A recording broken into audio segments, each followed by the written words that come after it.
दोस्तों, अगर आप लोगों के पास भी AI प्लस नोवा 2 अल्ट्रा 5G फ़ोन है, इस मोबाइल को जब भी दोस्तों आप लोग स्विच ऑफ करते हो, जैसे पावर बटन यहाँ दबाते हो, आपका मोबाइल यहाँ पे स्विच ऑफ नहीं होता, आपके सामने गूगल का ऑप्शन देने को मिलता है दोस्तों। जब भी स्विच ऑफ करते हो दोस्तों, इस तरीके से आपका देने को मिलता है। तो मोबाइल को स्विच ऑफ करने के लिए आपको क्या करना है?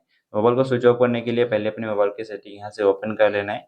ओपन होने के बाद दोस्तों थोड़ा सा आपको नीचे आना होगा। नीचे आने के बाद यहाँ पर सिस्टम एंड अपडेट में जाना है। जाने के बाद दोस्तों यहाँ पर बहुत सारी आपको सेटिंग देने को मिलेंगी। एक ऑप्शन देने को मिलेगा यहाँ पर दोस्तों पावर बटन का। दोस्तों आपको इस पे क्लिक करना है। पावर बटन पे क्लिक करने के बाद दोस्तों यहाँ पर आपके सामने दो ऑप्शन देने को मिलेंगे, डिजिटल असिस्टेंट और पावर मेनू।